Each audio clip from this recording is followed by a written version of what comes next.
Are youth sports parents hypocrites? So this is a back end of last week when I did the Youth Sports Incorporated, and I went through what is it that is going on in youth sports and how business, it's going to be incorporated. It's going to be a business now instead of just the fun and having leagues and the kids playing and enjoying themselves and learning the game and maybe becoming lifelong athletes or lovers of athletics and just keep playing through the rest of their life. And then a few of the kids will be pretty good and maybe they'll go on and play varsity in high school and then they'll go on and play college. And some of those kids will become professionals or Olympians or something would happen where a few of the kids will come out on the other end doing that probably for the rest of their life at a larger level.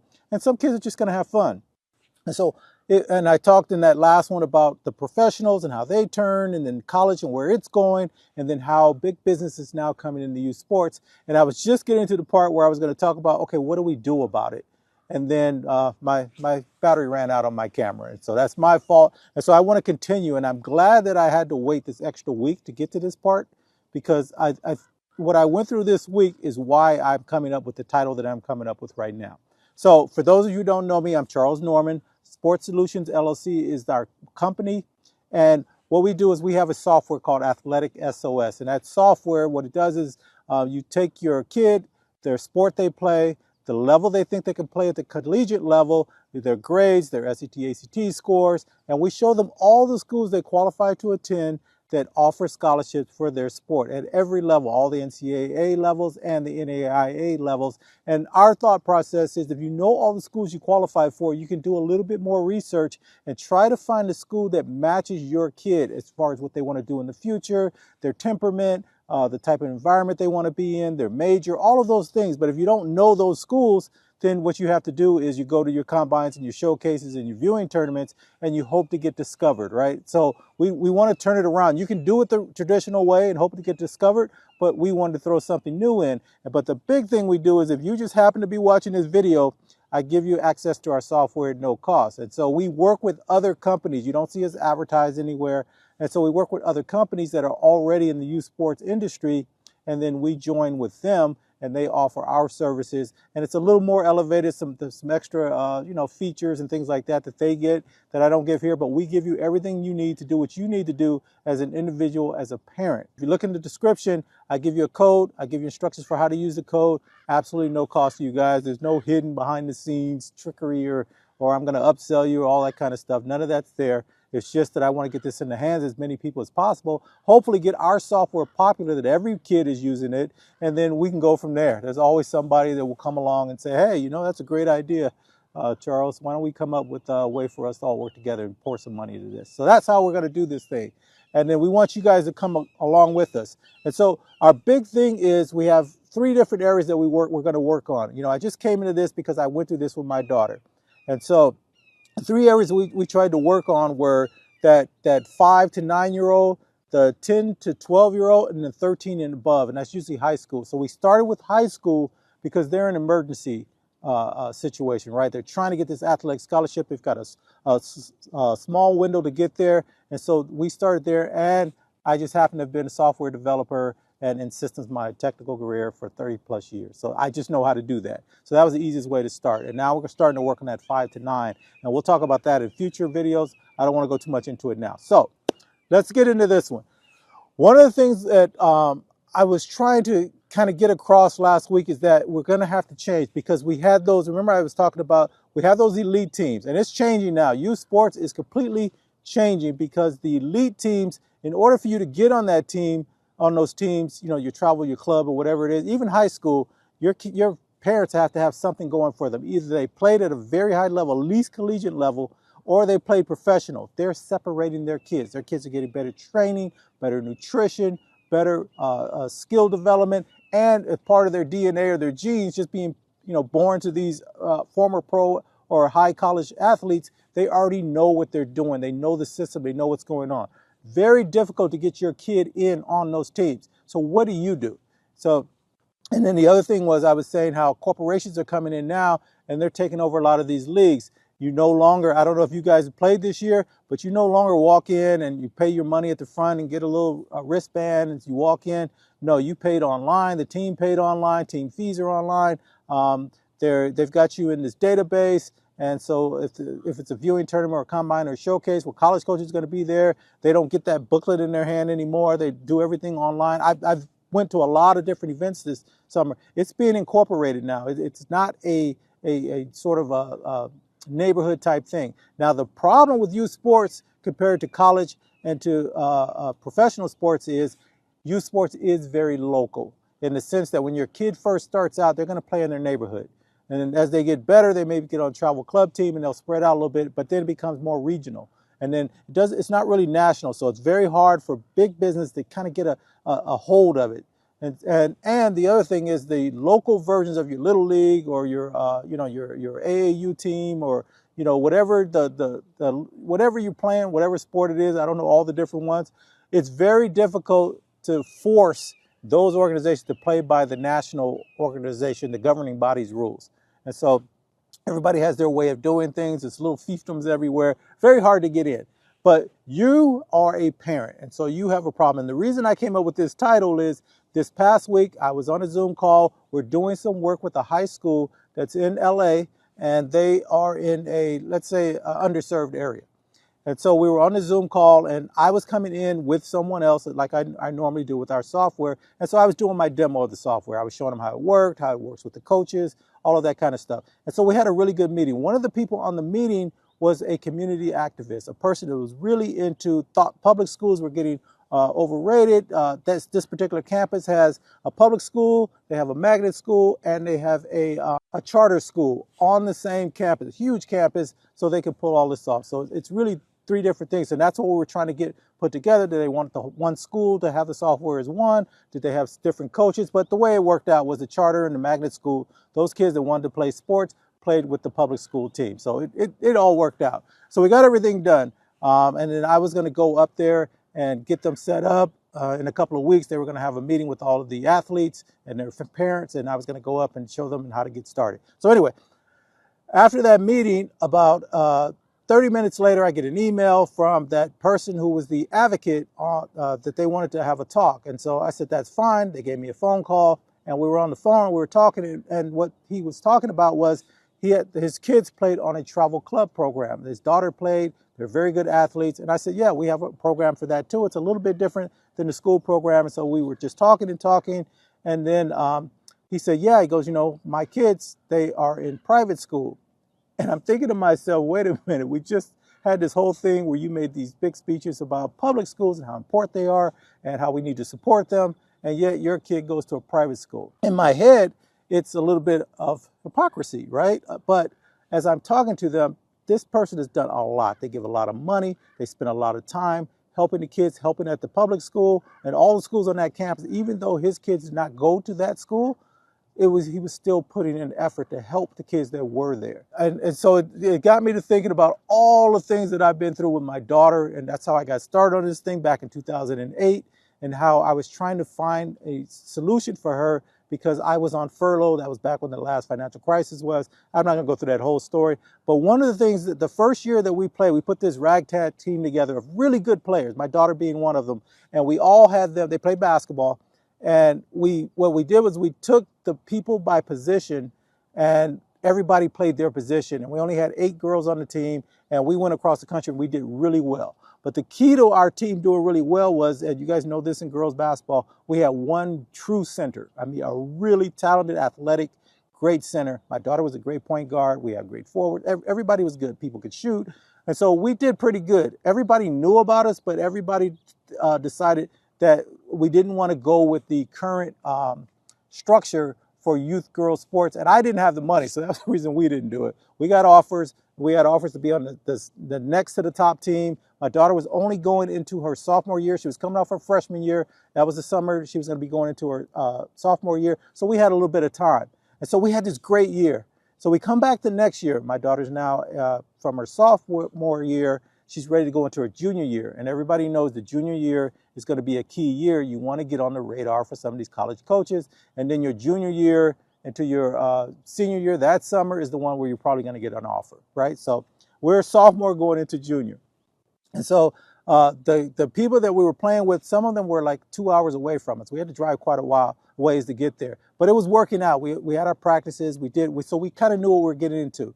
Well, all of a sudden, those kids that were a couple hours away, they came all the way out to us. We used to go out to them because it was only a couple of us in this area, and we would go out that way. Well, they all came to us, and then they came, and we went and had lunch, and we're all sitting around. The girls are getting to know. I'm thinking that they just want to get the girls back together again, right? But what had ended up happening was that big girl, that tall girl, our center, had got recruited by one of the other teams, the big name team, your Nike teams, your Adidas teams, Reebok teams, they all have their own team. So they got recruited by one of those teams, and they were going to be on the top team, which is already paid for. And so that means that parent doesn't have to pay for anything. And so it's a great opportunity for that parent, right? Well, anyway, they moved over. Even though we had all these conversations about how the system was all messed up and you couldn't get in and they were playing games and taking everybody's money, that parent went over. And we didn't know it. So we all at this lunch, I said, I don't know what you guys, it's not a big deal. Yes, we're coming back. It'll be fine. We had a great time last year. We're in. But I don't know. They're not telling me at that meeting that this other person had left. And so anyway, so that meeting's over. I get home. Now that person that left told them about my daughter and another girl. So I get home and I get a phone call from that big time team. It was an Adidas team. I'll just say it was an Adidas team. And they wanted my daughter also.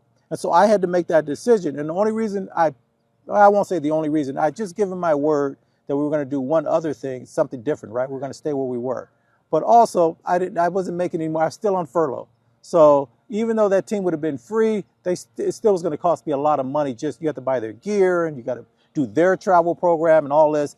And I'm happy where I am. And I'm naive as a parent. I'm thinking we're okay. We're starting to get a few more letters. I think we're on the right track, right? So I stay with that team. So the question is, so when we started having our practices, they talked about how this person sort of abandoned us and all this. So I guess long story short, yes, parents are hypocrites in the youth sports area. But I think you have to be. I think that's just part of the game. You have to do what's best for your kid. So even though you made a promise, maybe you said something was going to happen this way, and you get an opportunity for your kid, whether it's the person who, after we had a long talk, he told me why his kids got into that private school. That school was almost impossible to get into, but because of their advocacy and some of the other things that he had done away from the school, they offered both of his kids a free tuition to go to the private school. And both his kids were great athletes. And so is it hypocritical? Is it all of that stuff? I don't know. But if you don't do what's best for your kid, then you're going to probably regret it later on, right? And so that's what we do as parents. We have to make those calls, not on our behalf, but on our kids' behalf. So yes, parents are hypocritical in the youth sports world. So let's get that out of the way. Here's the problem. How are we going to turn around this youth sports incorporated situation I'm always talking about? And I think what we're going to have to do is you're going to have to get your kids, somebody's going to have to make the sacrifice. And you guys can tell me if I'm on the right track here. Somebody's going to have to make the sacrifice and say, okay, my kid's really good. But the way this thing is working, where all these kids are separated from the other kids and all the kids can't be on those other teams, we're going to have to put together some really good teams. We're going to have to pay some money, get some really good training for our kids. And then we're going to have to go compete against those top teams. We just need to be in the same arena, on the same field, on the same court, in the same competition that they're in, and we're going to have to do well. We're going to have to get ourselves there. So even if later on somebody discovers us and says, hey, why don't you come over here with us? We see how good your kid is. We're going to have to resist that. Are you good enough to do that resistance? Because that's the only way to break this thing. The other thing we're going to have to do, especially with our girls program, we've got to let the kids go out and just play. One of the things that it's really interesting to me is I go to everything. I read all the books I can. I go to any lectures on sports and sports psychology and the way you think about it. Your kid has to develop a game that fits who they are. And the way they do that is they go and play just on their own, and they develop their own moves, their own way of playing, the way of adjusting, the way of being successful playing, because they don't have anybody blowing a whistle, calling timeout, telling them how their technique is wrong, all of that kind of stuff. They still need the formal way to play, because what coaching does and playing formal and with rules and within lines and guidelines, what that does, it makes you play within a system that is going to be at the high school and the college level, and if you get fortunate enough to go to the pro level. But you develop your game on your own, and then you go get some private training, and then you have to play the game. Whatever sport you're playing, you have to play the game the way you were meant to play it. You have to throw your own sauce on it. I'll throw that out. I don't know how old I am saying that, but that's what I'm coming up with. And that is the key. You have to be the best version of yourself in your sport. That is how you go as far as you can possibly go in sports.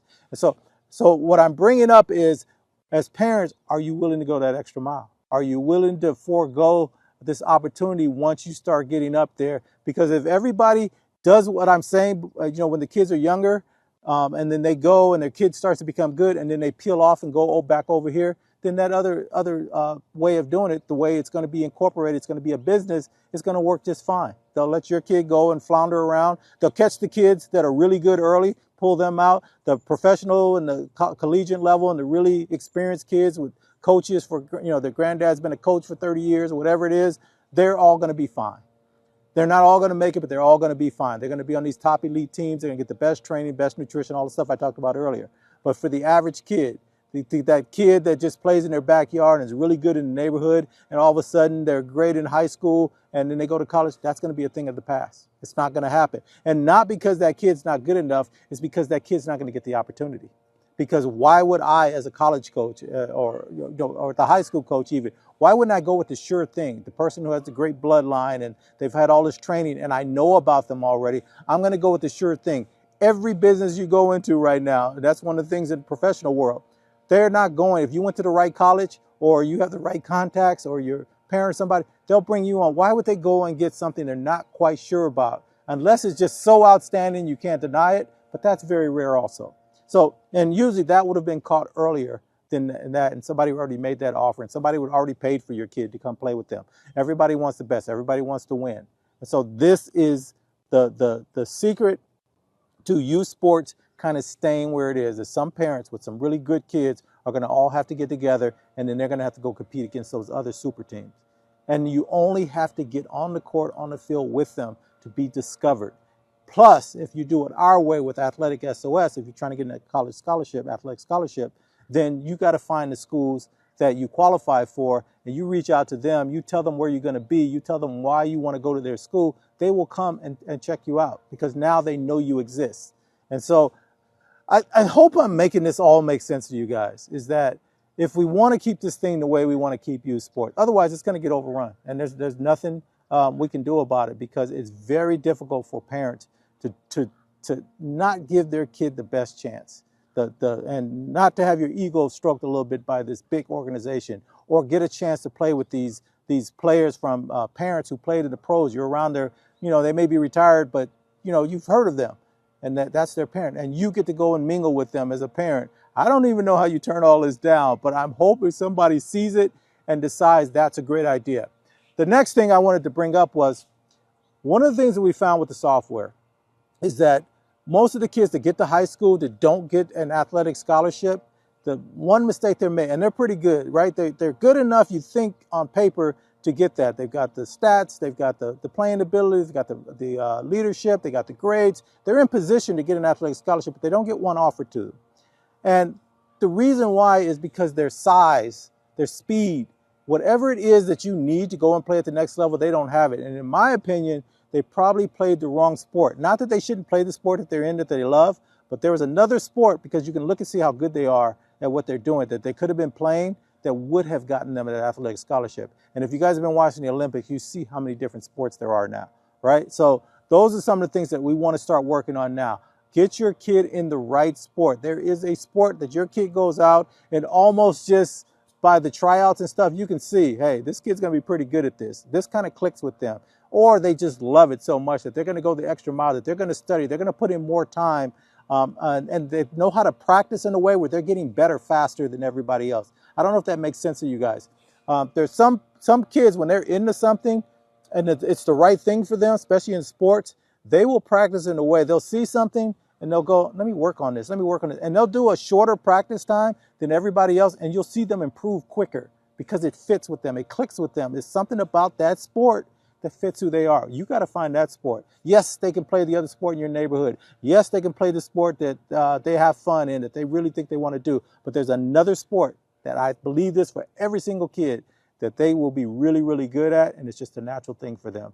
And they can adjust and they get better faster and faster than other people trying to do it. Other people are struggling, trying to figure out how to do it, how to get better at this or that. And your kid can go work for a few minutes, keep playing around with it. They mess up a little bit, but they readjust, and then they adjust it again, and then they stop and they think about it and they do it again, and it just fits them. And they go, oh, okay, let me try it this way. Let me try it that way. That is a sport your kids should be playing, because that is what they're naturally acclimated to. That's who they are. And so if you can find that sport, they're going to have a great time playing athletics. They won't quit at age 12, which is where we lose most of our kids, because they go to high school. They don't make the high school team. They kind of tired of playing, going to practice and all that. And so they just stop playing. Maybe they'll play the sport later on as recreational, but most kids just quit playing. And so anyway, so all these things I want us to start thinking about. And so I want to put that, yes, youth sports is going to be incorporated.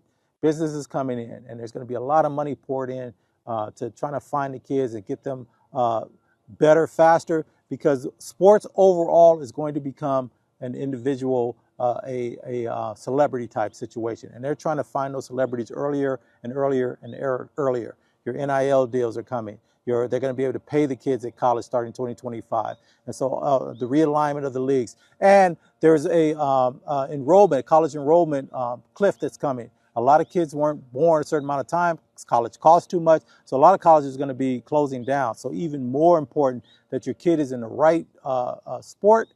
And the other thing that's coming in 2025, 2026 is they're going to be able to expand out their rosters so they can have many more kids on the collegiate teams. Now, you guys go look all this stuff up. I try to stay abreast of what's going on. That's coming too. But the colleges don't have to extend their teams out. But now you're going to have the haves and the have-nots. The colleges with more money are going to steal the best kids and bring them on, and they're just going to have a bigger roster. And those kids, and then with the those kids, some of those kids think they can make it on that big team, but that coach just brought them on to keep them away from somebody else. So they've got all the talent on this one team, right? So those schools are going to get better and better and better. And then those kids are going to get disillusioned after their freshman or sophomore years, and then they're going to want to transfer, and the transfer portal is going to become a big thing. So kids are going to be moving around. They're getting paid. There's NIL deals. There's all this stuff going on. And so if you don't want that for your kid, if you want your kid to land in the right place, if you want your kid to play the sport for the right reason, you want to keep youth sports pure as you can possibly do it, this is the way you're going to have to do it. And so I want you guys to go on this journey with me. I'm going to create another YouTube channel that we're going to talk about this stuff more. I'm going to try to bring this channel back towards high school kids trying to get athletic scholarships and what you need to do. We're coming into the new school year. I was so surprised last week. It's early August. And last week, the kids in my neighborhood were going to the elementary school. And I'm like, what happened? I thought it was late August, early September when I was a kid. So that just tells you how old I am. But these are the things that we want to do with our kids. We want to keep youth sports as pure. We wanted to keep, you got to let your kids go out and just play. Get in the neighborhood. You guys go to the park. Even if you feel, because they've got all in our head that all these terrible things are going to happen to our kids. Even if you have to go up there and just read a book or just hang out there with them, take the kids down there, drop them off, maybe sit in the parking lot just to keep an eye on them if you need to do that. And this is especially true with girls. You got to let the girls get out and just play. That's how they're going to get better. They're just out there. You guys aren't giving them rules. Let them be social. Let them hang out and let them just explore their game and improve their game. And then the other thing is you got to let your kid play against the best players.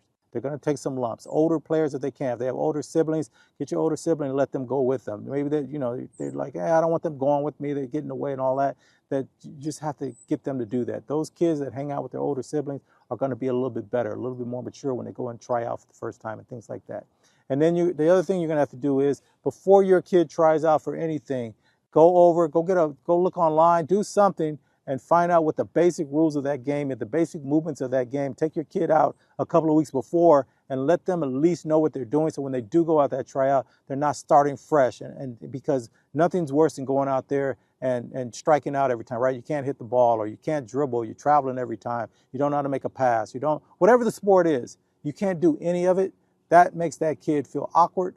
Other kids are laughing at them, they give them a hard time, and kids are very sensitive at that age. Yeah, I know everybody tells me how kids are supposed to toughen up and all that, but kids are human beings. And so they know when things go bad. And everybody's filming everything now. So give your kid a head start, at least when they first go out there. All right, I'm going down the rabbit hole. This thing is probably too long as it is. As always, you guys, best of luck to you guys in all your endeavors for your kids. And then I'm going to talk a little bit more next week about how we parallel again. I really want to emphasize that. But this week, I just wanted to go on this thing with the hypocrisy for parents and all of that stuff, just to see if it made sense to you guys. And I'm hoping that I'm registering with you guys. Use the software. If your kid is in high school and trying to get an athletic scholarship, I give you the code. I give you the instruction. Software is great. We are doing an update on the coaches for all the different schools, so I should have that done by September. But what we have now will at least show you the schools they qualify to attend, and then we'll update, and then you guys will be right back on track going into the new year. All right, guys, we'll talk to you next week. Bye.